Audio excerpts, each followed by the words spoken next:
Hello everyone, welcome back to my YouTube channel study in Bengali. তো WBSSC অর্থাৎ West Bengal school service কমিশনের group C আর group D পদে নিয়োগের বিজ্ঞপ্তি কিন্তু প্রকাশিত হয়ে গেছে। তোমরা সকলেই কিন্তু ইতিমধ্যে নোটিফিকেশান পেয়েছো। তো 16 সেপ্টেম্বর থেকে কিন্তু তোমাদের ফর্ম ফিল আপ শুরু হচ্ছে। তো সেই রিগার্ডিং কিন্তু আমাদের গ্রুপ সি আর গ্রুপ ডি এর জন্য জিকে প্লাস কারেন্ট অ্যাফেয়ার্সের একটা সিরিজ চালু করা হয়েছে। আজকে তার ক্লাস নাম্বার 2। তাহলে চলো দেরি না করে শুরু করি। দেখো আজকের প্রথম প্রশ্ন কি বলছে। বলছে যে ভারতের রাজধানী কলকাতা থেকে দিল্লিতে কবে সরানো হয়েছিল? 1905 সালে, 1911 সালে, 1919 সালে নাকি 1920 সালে? তো সঠিক অ্যান্সার কী হবে? সঠিক অ্যান্সার কিন্তু হয়ে যাবে ভারতের রাজধানী কলকাতা থেকে দিল্লিতে স্থানান্তরিত করা হয়েছিল 1911 সালে। ঠিক আছে, এর আগে পর্যন্ত কিন্তু কলকাতাতেই কিন্তু 1773 সালের রেগুলেটিং অ্যাক্ট অনুযায়ী কিন্তু কলকাতাতেই কিন্তু আমাদের যে ভারতের রাজধানী সেটা অবস্থিত ছিল। নেক্সট প্রশ্ন দেখব। পরবর্তী প্রশ্ন কি বলেছে যে দি ইন্ডিয়ান সোশ্যাল রিফর্মার পত্রিকাটা কে প্রকাশ করেছিলেন? রাজা রামমোহন রায়, মহাদেব গোবিন্দ রানাডে, দাদাভাই নৌরোজি নাকি ঈশ্বরচন্দ্র বিদ্যাসাগর? পত্রিকার নামটা একবার দেখে নেবে। দি ইন্ডিয়ান সোশ্যাল রিফর্মার এই যে পত্রিকাটা ছিল, এই যে ম্যাগাজিনটা ছিল, সেটা কে বের করেছিল? রাজা রামমোহন রায়, মহাদেব গোবিন্দ রানাডে, দাদাভাই নৌরোজি নাকি ঈশ্বরচন্দ্র বন্দ্যোপাধ্যায়? তো সঠিক অ্যান্সার কী হবে? সঠিক অ্যান্সার কিন্তু হয়ে যাবে মহাদেব গোবিন্দ রানাডে, যাকে আমরা MG রানাডেও বলে থাকি, বা অনেকে কিন্তু এনাকে জাস্টিস রানাডেও বলে থাকেন। ঠিক আছে, সেই জাস্টিস MG রানাডে কিন্তু এই যে দি সোশ্যাল রিফর্মার এই যে পত্রিকাটা বা ম্যাগাজিনটা প্রকাশ করতেন। নেক্সট দেখব পরবর্তী প্রশ্ন। আজকে 3 নম্বর প্রশ্ন কি বলেছে যে 1857 সালের বিদ্রোহে কে বাহাদুর শাহ জাফরকে নেতা বলে ঘোষণা করেছিল? তাতিয়া তোপি, মঙ্গল পাণ্ডে, বেগম হজরত মহল নাকি বিদ্রোহী সৈন্যরা? তো সঠিক অ্যান্সার কী হবে? দেখো 1857 সালের যে মহাবিদ্রোহ হয়েছিল সেখানে বাহাদুর শাহ জাফর কিন্তু দিল্লি থেকে লেট করেছিল। ঠিক আছে, তো এই যে বাহাদুর শাহ জাফরকে কিন্তু যে বিদ্রোহী সৈনিকরা ছিলেন, ঠিক আছে, তারা কিন্তু নেতা বলে ঘোষণা করেছিলেন। ঠিক আছে, নেক্সট প্রশ্ন দেখব। এখানে দেখো মঙ্গল পাণ্ডের কথা আছে। মঙ্গল পাণ্ডে কিন্তু যে সিপাহী বিদ্রোহ ছিল সেই সিপাহী বিদ্রোহের প্রথম শহীদ কিন্তু ছিলেন মঙ্গল পাণ্ডে। এনাকে কোথায় শহীদ করা হয়েছিল বা এনাকে কোথায় ফাঁসি দেওয়া হয়েছিল? তো এনাকে কিন্তু ব্যারাকপুরে ফাঁসি দেওয়া হয়েছিল। নেক্সট দেখব আজকে 4 নম্বর কোশ্চেন কি বলেছে যে 1930 সালে লবণ সত্যাগ্রহ কবে শুরু করা হয়েছিল? 12ই মার্চ, 5ই এপ্রিল, 15ই আগস্ট নাকি 26শে জানুয়ারি? দেখো এক্ষেত্রে কিন্তু 1930 সালের যে লবণ সত্যাগ্রহ, যেটাকে আমরা কী নামে পরিচিত, যেটাকে কিন্তু আমরা ডান্ডি মার্চও বলে থাকি, ইতিহাসে কিন্তু এটা ডান্ডি মার্চ হিসেবে খ্যাত। এই যে ডান্ডি মার্চ আছে, এই ডান্ডি মার্চ কত সাল থেকে শুরু করা হয়েছিল? এটা কিন্তু 12ই মার্চ থেকে শুরু করা হয়েছিল। ঠিক আছে, এই যে ডান্ডি মার্চ, এটা কিন্তু 12ই মার্চ থেকে শুরু করা হয়েছিল 1930। এটা কিন্তু যে আমাদের সিভিল ডিসওবিডিয়েন্স যে অ্যাক্ট ছিল বা সিভিল ডিসওবিডিয়েন্স যে মুভমেন্ট ছিল সেটার থেকে কিন্তু আধারিত ছিল। ঠিক আছে, নেক্সট প্রশ্ন দেখব। পরবর্তী প্রশ্ন কি বলেছে আজকের 5 নম্বর কোশ্চেন যে ইন্ডিয়ান অ্যাসোসিয়েশনের প্রতিষ্ঠাতা কে ছিলেন? অর্থাৎ ভারত সভার প্রতিষ্ঠাতা কে ছিলেন? সুরেন্দ্রনাথ বন্দ্যোপাধ্যায়, আনন্দমোহন বসু, দাদাভাই নৌরোজি নাকি উভয়? দেখো এক্ষেত্রে কিন্তু অনেকে মনে করবে এই যে ইন্ডিয়ান অ্যাসোসিয়েশন যেটা কত সালে গঠিত হয়েছিল, সবার প্রথমে মনে রাখতে হবে এটা কিন্তু 1876 সালে গঠিত হয়েছিল। এক্ষেত্রে কিন্তু সবাই মনে করে যে এটা কিন্তু সুরেন্দ্রনাথ বসু একা বানিয়েছিলেন, কিন্তু এটা কিন্তু রং। মনে রাখবে এক্ষেত্রে কিন্তু সঠিক অ্যান্সার হয়ে যাবে সুরেন্দ্রনাথ ব্যানার্জি আর আনন্দমোহন বসু, এই দুজনে কিন্তু মিলিয়ে দি ইন্ডিয়ান অ্যাসোসিয়েশন বা ভারত সভা এটা কিন্তু প্রতিষ্ঠা করেছিলেন। তাই সঠিক অ্যান্সার আমাদের কী হবে? A+B উভয়, এটাই কিন্তু সঠিক অ্যান্সার হয়ে যাবে। নেক্সট দেখব পরবর্তী প্রশ্ন কি বলেছে। আচ্ছা, এখানে দেখো দাদাভাই নৌরোজির কথা আছে। দাদাভাই নৌরোজির কিন্তু একটা ফেমাস বুক আছে, সেই বুকটার নাম কি? Poverty and un-British. ঠিক আছে, poverty and un-British rule in India, এটা কিন্তু দাদাভাই নৌরোজির যে স্পেশাল বুক। ঠিক আছে, এটা কিন্তু যে ড্রেন অফ ওয়েলথ, যেখানে কিন্তু আমাদের ভারত থেকে অর্থ কীভাবে ইংল্যান্ডে চালান করা হচ্ছিল সেই সংক্রান্ত কিন্তু একটা ঘটনার বিবরণ দেওয়া আছে। এটা কিন্তু খুব ফেমাস একটা বই, যে তোমরা কিন্তু প্রত্যেকে এই বইটার নাম মুখস্থ করবে, poverty and un-British rule in India, এটা কিন্তু দাদাভাই নৌরোজির লেখা। নেক্সট প্রশ্ন দেখব 6 নম্বর প্রশ্ন কি বলেছে ভারতের দক্ষিণতম স্থলভাগ কোনটা? কন্যাকুমারী, ইন্দিরা পয়েন্ট, লাক্ষাদ্বীপ নাকি আনাইমুদি? দেখো যদি তোমাদেরকে বলে একদম সাউথের, ঠিক আছে, যদি বলে স্থলভূমিতে বলে সেক্ষেত্রে সঠিক অ্যান্সার কী হবে? স্থলভূমি বললে কিন্তু সেক্ষেত্রে সঠিক অ্যান্সার হয়ে যাবে কন্যাকুমারী। আর যদি বলে না একদম দক্ষিণতম, যেটা কিন্তু জলের মধ্যে অবস্থিত, অর্থাৎ যে ইন্ডিয়ান ওশেন, সেই ইন্ডিয়ান ওশেনের মধ্যে অবস্থিত, তো সেটার নাম কি? সেটার নাম কিন্তু হয়ে যাচ্ছে ইন্দিরা পয়েন্ট। তো এই দুটোর মধ্যে কিন্তু এই যে ইন্দিরা পয়েন্ট যেটা আছে সেটা কিন্তু বেশি দূরে অবস্থিত, সেই কারণের জন্য ভারতের দক্ষিণতম স্থলভাগ কিন্তু হয়ে যাচ্ছে ইন্দিরা পয়েন্ট। নেক্সট দেখব আজকে 7 নম্বর কোশ্চেন কি বলেছে, দাক্ষিণাত্য মালভূমি প্রধানত কোন শিলা দ্বারা গঠিত হয়েছে, আগ্নেয় শিলা, পাললিক শিলা, রূপান্তরিত শিলা নাকি চুনাপাথর। দেখো দাক্ষিণাত্য মালভূমি মানে কি, দাক্ষিণাত্য মালভূমি মানে কিন্তু হচ্ছে ডেক্কান। আর ডেক্কান কোন শিলা দিয়ে গঠিত আমরা কিন্তু সকলেই জানি, ডেক্কান কিন্তু গঠিত হয়েছে আগ্নেয় শিলা দ্বারা। ঠিক আছে, ডেক্কান কোন শিলা দ্বারা গঠিত, ডেক্কান কিন্তু আগ্নেয় শিলা দ্বারা গঠিত, আর এটাই কিন্তু সঠিক অ্যান্সার হয়ে যাবে। নেক্সট দেখব পরবর্তী প্রশ্ন কি বলেছে, যে ভারতের কোন রাজ্যে সাইলেন্ট ভ্যালি ন্যাশনাল পার্ক আছে। তো ন্যাশনাল পার্ক থেকে কিন্তু তোমাদের একটা কোশ্চেন আসে, তো ভারতের কোন রাজ্যে সাইলেন্ট ভ্যালি ন্যাশনাল পার্ক অবস্থিত, কেরালা, তামিলনাড়ু, আসাম নাকি ওড়িশা। তো সঠিক অ্যান্সার কী হবে, সঠিক অ্যান্সার কিন্তু হয়ে যাবে এটা কেরালাতে অবস্থিত। ঠিক আছে, সাইলেন্ট ভ্যালি যে ন্যাশনাল পার্ক এটা কোন নদীর তীরে আছে, এটা কিন্তু যে কেরালার পেরিয়ার নদী আছে সেই পেরিয়ার নদীর তীরে কিন্তু এই যে ন্যাশনাল পার্কটা, যেটাকে সাইলেন্ট ভ্যালি ন্যাশনাল পার্ক বলছে, এটা অবস্থিত। নেক্সট দেখব পরবর্তী প্রশ্ন, যে দুন ভ্যালি কোন পর্বতের মধ্যে অবস্থিত। এই যে তোমরা নাম শুনেছো দেরাদুন, ঠিক আছে, এটা কিন্তু একটা দুন। দুন মানে কি, দুন মানে কিন্তু হচ্ছে দুটি পর্বতের মাঝে যে নিচু জমি, যেটা কিন্তু বসবাসের পক্ষে অনুকূল, সেই জায়গাটাকে কিন্তু বলা হয় দুন। তো এই যে দুন যে ভ্যালি আছে এটা কোথায় অবস্থিত, নীলগিরি ও আরাবল্লীর মাঝে, শিবালিক ও হিমালয়ের মাঝে, বিন্ধ্য এবং সাতপুরার মাঝে নাকি কারাকোরাম ও লাদাখের মাঝে। তো সঠিক অ্যান্সার কী হবে, সঠিক অ্যান্সার কিন্তু হয়ে যাবে যে দুন ভ্যালি এটা কিন্তু শিবালিক এবং হিমালয়ের মধ্যবর্তী স্থানে অবস্থিত।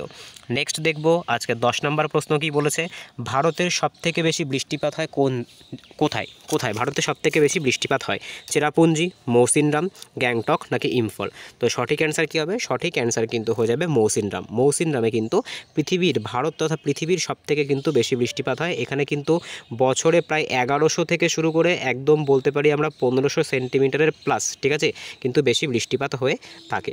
নেক্সট দেখব পরবর্তী প্রশ্ন আজকের 11তম প্রশ্ন, যে সংবিধান সভার প্রধান সভাপতি কে ছিলেন, ডক্টর রাজেন্দ্র প্রসাদ, সচ্চিদানন্দ সিনহা। প্রথম বলেছে, ঠিক আছে, এটা প্রধান না, সরি, প্রথম বলেছে যে সংবিধান সভার প্রথম সভাপতি কে ছিলেন, রাজেন্দ্র প্রসাদ, সচ্চিদানন্দ সিনহা, বি.আর. আম্বেদকর আর জওহরলাল নেহরু। অনেকে এটার অ্যান্সার রাজেন্দ্র প্রসাদ করবে। দেখো রাজেন্দ্র প্রসাদ কিন্তু প্রথম পার্মানেন্ট মেম্বার ছিলেন সংবিধান সভা, যেটাকে আমরা গণপরিষদ বলি, কিন্তু তার আগে কিন্তু অস্থায়ী দুদিনের জন্য কিন্তু সচ্চিদানন্দ সিনহা অস্থায়ী মেম্বার ছিলেন। সেই ক্ষেত্রে কিন্তু ইনি হয়ে যাচ্ছেন ভারতের প্রথম, ঠিক আছে, ইনি কিন্তু হয়ে যাচ্ছেন ভারতের প্রথম যে গণপরিষদ আমরা বলি, যেটাকে আমরা বলি সংবিধান সভা, তার সভাপতি। ঠিক আছে, তো সঠিক অ্যান্সার কিন্তু হয়ে যাবে সচ্চিদানন্দ সিনহা। আচ্ছা, ডক্টর বি.আর. আম্বেদকর কী ছিলেন, ডক্টর বি.আর. আম্বেদকর কিন্তু ছিলেন যে ড্রাফটিং কমিটি ছিল, সেই ড্রাফটিং কমিটির কিন্তু হেড ছিলেন, অর্থাৎ সংবিধানের যে খসড়া কমিটির কিন্তু হেড ছিলেন এই ডক্টর বি.আর. আম্বেদকর। রাজেন্দ্র প্রসাদ কী ছিলেন, রাজেন্দ্র প্রসাদ কিন্তু গণপরিষদের প্রথম স্থায়ী যে সভাপতি তিনি ছিলেন। ঠিক আছে, নেক্সট দেখব পরবর্তী প্রশ্ন আজকের 12তম প্রশ্ন, ভারতীয় সংবিধানের কোন অনুচ্ছেদে রাষ্ট্রপতি অভিশংসনের প্রক্রিয়া আছে। ঠিক আছে, কোন অনুচ্ছেদে রাষ্ট্রপতি অভিশংসনের প্রক্রিয়া আছে, যেটাকে কিন্তু বলা হয় ইমপিচমেন্ট। ঠিক আছে, অভিশংসন মানে কি, অভিশংসন মানে কিন্তু হয়ে যাচ্ছে ইমপিচমেন্ট। ঠিক আছে, ইমপিচমেন্ট, ঠিক আছে, অর্থাৎ রাষ্ট্রপতিকে কিন্তু অপসারণ করার যে ক্ষমতা। তো এটা কত নম্বর আর্টিকেলে আছে, এটা কিন্তু আর্টিকেল যে 61, এই আর্টিকেল 61-এ কিন্তু এটা আছে। আর এটা কোন দেশের সংবিধান থেকে কিন্তু নেওয়া হয়েছে, মনে রাখবে এটা কিন্তু ইউএসএ অর্থাৎ ইউনাইটেড স্টেটস অফ আমেরিকার সংবিধান থেকে কিন্তু গ্রহণ করা হয়েছে। তো এটা কত নম্বর আর্টিকেলে আছে, কোথায় আছে, কত নম্বর অপশানে, এটা কিন্তু যে অপশান বি আছে সেই অপশান বি, অর্থাৎ যে অনুচ্ছেদ 61 এইখানে আছে। আচ্ছা, অনুচ্ছেদ 52-তে কী আছে, যে ভারতে একজন প্রেসিডেন্ট বা রাষ্ট্রপতি থাকবে, এটা কিন্তু আছে 52 নম্বর আর্টিকেলে। 72-এ কী আছে, রাষ্ট্রপতির হাতে যে পার্ডনিং পাওয়ার অর্থাৎ ক্ষমা প্রদান করার যে পাওয়ার, এটা কিন্তু অনুচ্ছেদ 72-এ আছে। ঠিক আছে, 110-এ কী আছে, 110-এ কিন্তু যে মানি বিল, ঠিক আছে, যে মানি বিল, সেই মানি বিলের কথা কিন্তু 110 নম্বর আর্টিকেলে উল্লেখ করা আছে। নেক্সট দেখব পরবর্তী প্রশ্ন আজকের 12তম প্রশ্ন, ভারতীয় সংবিধান কবে গৃহীত হয়েছিল। তো এটা তোমাদের অনেকবার করানো হয়েছে, এটা তোমাদের জন্য HW থাকছে, এটা তোমরা আমাকে কমেন্টে জানাবে। ঠিক আছে, তো ভারতের সংবিধান কবে গ্রহণ করা হয়েছিল ভারতীয় গণপরিষদে। নেক্সট প্রশ্ন দেখব আজকে 14তম প্রশ্ন কি বলেছে, রাষ্ট্রপতির সর্বোচ্চ মেয়াদকাল কত, রাষ্ট্রপতি কত বছরের জন্য সবথেকে বেশি সময়ের জন্য অ্যাপয়েন্ট হতে পারে। তো সঠিক অ্যান্সার কী হবে, সঠিক অ্যান্সার কিন্তু হয়ে যাবে 5 বছরের জন্য। একজন রাষ্ট্রপতি কিন্তু 5 বছরের জন্য, তো ভারতের রাষ্ট্রপতি কিন্তু 5 বছরের জন্য কি হতে পারেন, 5 বছরের জন্য কিন্তু তার যে অফিস অর্থাৎ তিনি কিন্তু নিযুক্ত হতে পারেন। রাষ্ট্রপতির কথা কত নম্বর আর্টিকেলে আছে, রাষ্ট্রপতির কথা কিন্তু যে 52 নম্বর আর্টিকেল, সেই 52 নম্বর আর্টিকেলে অবস্থিত। ঠিক আছে, একদম 52 নম্বর আর্টিকেল থেকে শুরু করে 61 পর্যন্ত যে আর্টিকেল আছে, একদম অ্যাপয়েন্টমেন্ট থেকে শুরু করে ইমপিচমেন্ট পর্যন্ত প্রত্যেকটাই কিন্তু রাষ্ট্রপতি রিগার্ডিং। ঠিক আছে, তোমরা চাইলে রাষ্ট্রপতির জন্য আর উপরাষ্ট্রপতির জন্য যে যে আর্টিকেলগুলো আছে, আমি কিন্তু তোমাদের জন্য একটা ডেডিকেটেড স্পেসিফিক যে রাষ্ট্রপতি আর উপরাষ্ট্রপতির আর্টিকেলের ক্লাস তোমরা চাইলে আনতে পারি, তার জন্য তোমরা কিন্তু আমাকে কমেন্টে জানাবে। নেক্সট দেখব পরবর্তী প্রশ্ন, আজকের 15 নম্বর প্রশ্ন কি বলছে, ভারতের সংসদ কয়টি সভা দ্বারা গঠিত? ঠিক আছে, তো আমরা জানি যে ভারতের কিন্তু যে বাইক্যামিয়াল যে তোমার হচ্ছে পার্লামেন্টারি সিস্টেম, অর্থাৎ দ্বিপক্ষ, অর্থাৎ কি আছে এখানে কিন্তু একটা কি আছে, এক্ষেত্রে কিন্তু দুটো সভা আছে। কি সভা আছে? একটা কিন্তু হচ্ছে লোকসভা আছে, ঠিক আছে, একটা লোকসভা, আর একটা কি আছে, আর একটা কিন্তু যে রাজ্যসভা, এই দুটো সভা কিন্তু অবস্থিত। লোকসভা কিন্তু স্থায়ী নয়, কিন্তু রাজ্যসভা কিন্তু স্থায়ী, ঠিক আছে। লোকসভার মেয়াদ কিন্তু 5 বছর হয়ে থাকে, কিন্তু রাজ্যসভার কিন্তু কোনো মেয়াদ হয়ে থাকে না, ঠিক আছে। নেক্সট প্রশ্ন দেখব, পরবর্তী প্রশ্ন, যে পেনিসিলিন কে আবিষ্কার করে? রবার্ট কচ, আলেকজান্ডার ফ্লেমিং, লুই পাস্তুর আর জন ডাল্টন। তো সঠিক অ্যান্সার কী হবে? সঠিক অ্যান্সার কিন্তু হয়ে যাবে আলেকজান্ডার ফ্লেমিং। আলেকজান্ডার ফ্লেমিং 1928 সালে কিন্তু পেনিসিলিয়াম নোটেটাম নামক একটি ছত্রাক থেকে কিন্তু বা ফাঙ্গাস থেকে কিন্তু এই পেনিসিলিন আবিষ্কার করেন। এটা কিন্তু পৃথিবীর ইতিহাসে প্রথম অ্যান্টিবায়োটিক। লুই পাস্তুর কি আবিষ্কার করেন? লুই পাস্তুর কিন্তু যে জলাতঙ্ক রোগের টিকা, সেই জলাতঙ্ক রোগের টিকা কিন্তু আবিষ্কার করেছিলেন, ঠিক আছে। নেক্সট রবার্ট কোচ কী করেছিলেন? রবার্ট কোচ কিন্তু যক্ষা, যেটাকে আমরা টিউবারকুলোসিস বলি, যক্ষা রোগের যে ওষুধ অর্থাৎ স্ট্রিপ্টোমাইসিন, এটা কিন্তু আবিষ্কার করেছিলেন। নেক্সট প্রশ্ন দেখব, আজকে 17 নম্বর কোশ্চেন কি বলেছে, মানুষের শরীরে সবথেকে বড় গ্রন্থি কোনটা? অগ্নাশয়, যকৃৎ, বৃক্ক নাকি পাকস্থলী? তো যদি আমাদের এক্ষেত্রে দেখো, এক্ষেত্রে কিন্তু অর্গান বলেনি, এক্ষেত্রে কিন্তু গ্ল্যান্ড বলেছে। গ্ল্যান্ড বললে সঠিক অ্যান্সার কিন্তু যকৃৎ হয়ে যায়। আর যদি অর্গ্যান বলতো, ঠিক আছে, অর্গ্যান বললে কি হতো? অর্গ্যান বললে কিন্তু স্কিন সঠিক অ্যান্সার হয়ে যেত। নেক্সট প্রশ্ন দেখব, পরবর্তী প্রশ্ন, যে নোবেল গ্যাস পর্যায় সারণীর কত নম্বর গ্রুপে থাকে? গ্রুপ 14, 15, 16 নাকি 18? তো সঠিক অ্যান্সার কী হবে? সঠিক অ্যান্সার কিন্তু হয়ে যাবে নোবেল গ্যাস কিন্তু পর্যায় সারণীর যে গ্রুপ নাম্বার 18, যেটাকে কি বলা হয়? যেটাকে কিন্তু জিরো গ্রুপও বলা হয়ে থাকে, ঠিক আছে, যেটাকে কিন্তু জিরো গ্রুপও বলা হয়ে থাকে, বা এটাকে কিন্তু নোবেল গ্যাসের গ্রুপও বলা হয়ে থাকে, ঠিক আছে।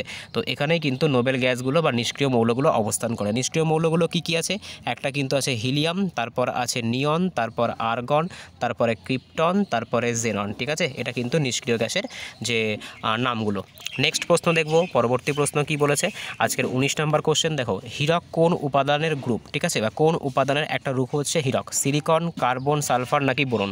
তো সঠিক অ্যান্সার কী হবে? সঠিক অ্যান্সার কিন্তু হয়ে যাবে হিরে কিন্তু কার্বনের একটা অ্যালোট্রপ। এটা কিন্তু কার্বনের কিন্তু একটা ক্রিস্টালাইন অ্যালোট্রপ, ঠিক আছে।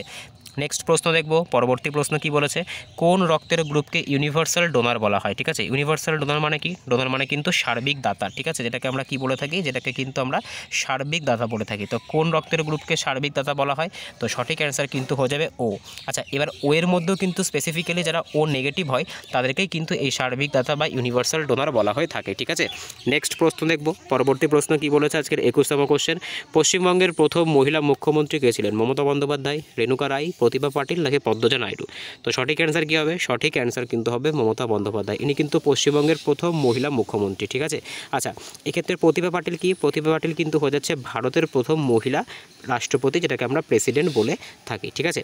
নেক্সট প্রশ্ন দেখব, আজকের 22তম কোশ্চেন কি বলেছে, 2023 সালের নোবেল শান্তি পুরস্কার কে পান? দেখো, এই যে কোশ্চেনটা আছে তোমাদের 2017তে যখন লাস্ট এক্সাম হয়েছিল, তো সেখানে কিন্তু 2014 সালের কারেন্ট অ্যাফেয়ার্স, অর্থাৎ 3 বছর আগেকার কিন্তু একটা কারেন্ট অ্যাফেয়ার্স জিজ্ঞাসা করা হয়েছিল। তো সেক্ষেত্রে কিন্তু আমরা এগুলোকে কারেন্ট অ্যাফেয়ার্স বলতে পারি না, আমরা স্ট্যাটিক বলবো।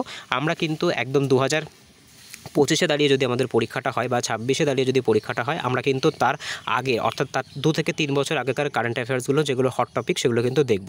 তো 2023 সালে নোবেল শান্তি পুরস্কার কে পেয়েছিল? তো সঠিক অ্যান্সার কী হবে? সঠিক অ্যান্সার কিন্তু হয়ে যাবে এক্ষেত্রে আমাদের সঠিক অ্যান্সার কিন্তু হয়ে যাবে এই যে নার্গিস মোহাম্মদী, ঠিক আছে। ইনি কিন্তু এই যে নোবেল প্রাইজটা পেয়েছিল, পিস প্রাইজ, নোবেল পিস প্রাইজটা 2023 সালে।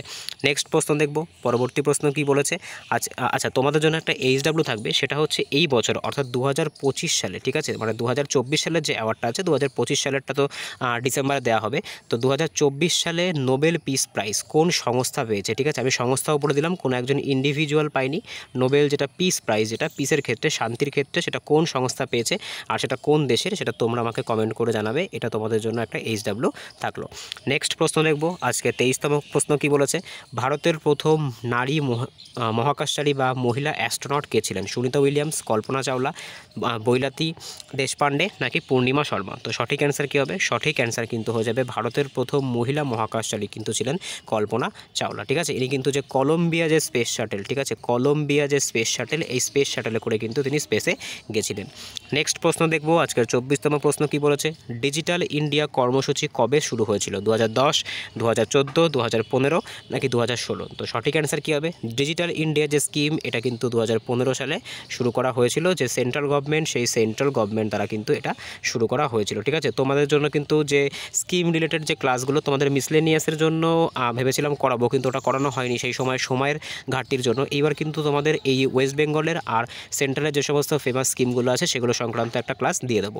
নেক্সট প্রশ্ন দেখব, আজকের 25তম প্রশ্ন কি বলেছে, ভারতীয় সংবিধানে মোট কতগুলি তফসিল আছে 2025 অনুযায়ী। দেখো 2025 অনুযায়ী কতগুলি তফসিল আছে, এক্ষেত্রে কিন্তু 12টি তফসিল আছে। ঠিক আছে, যখন সংবিধান প্রথম কার্যকর হয়েছিল অর্থাৎ 1950 সালে যখন এটা প্রথম কার্যকর হয়েছিল তখন কিন্তু এক্ষেত্রে মোট 8টা, ঠিক আছে, মোট 8টা কিন্তু তফসিল ছিল। পরবর্তীকালে কিন্তু আরও যে 4টে তফসিল সেগুলোকে কিন্তু যোগ করা হয়েছে। 11 নম্বরটা কী ছিল, 11 নম্বরটা কিন্তু ছিল যে পঞ্চায়েতি রাজ যে সিস্টেম, সেই পঞ্চায়েতি রাজ সিস্টেম সম্পর্কে ছিল। আর 12টা কী ছিল, 12তে কিন্তু যে মিউনিসিপ্যাল কর্পোরেশন, সেই মিউনিসিপ্যাল কর্পোরেশন সম্পর্কে বলা হয়েছিল।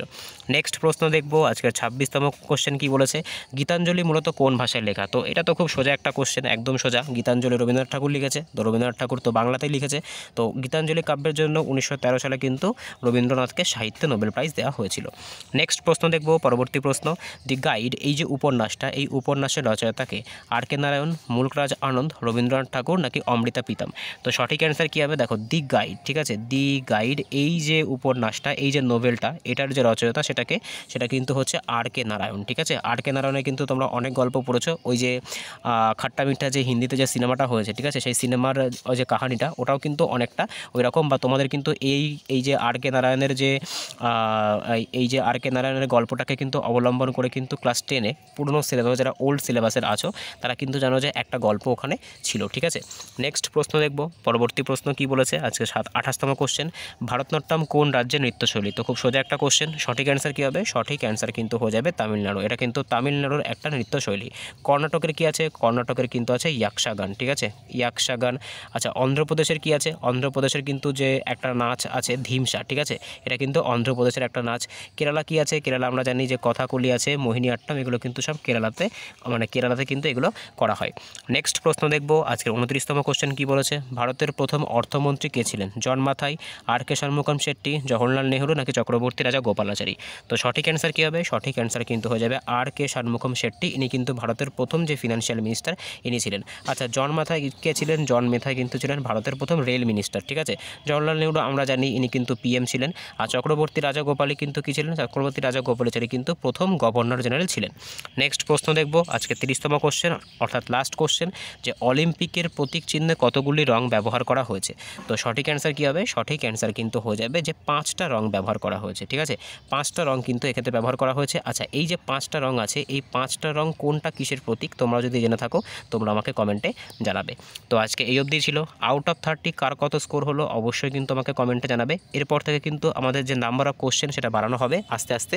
আজকে যেহেতু 2 নম্বর ক্লাস, তাই আজকে 30টা কোশ্চেন নিয়ে আসা হয়েছে। এরপর থেকে কিন্তু আমাদের 40টা বা 50টা কোশ্চেনের কিন্তু সেট বানানো হবে, তার উপরে কিন্তু তোমাদের এইভাবে ক্লাসগুলো করানো হবে।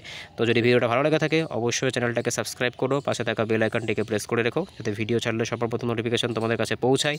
তো যাদের আজকে এসএলএসটি এক্সাম তারা আমাকে অবশ্যই কোশ্চেন পাঠিও, তোমরা তো নাম্বারটা জানো, বা টেলিগ্রামেও তোমরা পোস্ট করতে পারো, টেলিগ্রামটা তোমাদের জন্য আজকে পাবলিক করে দেবো। আর ভালো করে এসএলএসটি যাদের আছে তারা ভালো করে দাও, আর গ্রুপ সি গ্রুপ ডির জন্য কিন্তু প্রিপারেশন নাও। ঠিক আছে, কোশ্চেন যদি সোজা হয় সেক্ষেত্রে কিন্তু কাট অফ অনেক বেশি যাবে। তো দেখা হচ্ছে পরের ভিডিওতে। বাই। যদি ভিডিওটা ভালো লাগে বন্ধুদের সাথে শেয়ার করো। দেখা হচ্ছে পরের ভিডিওতে।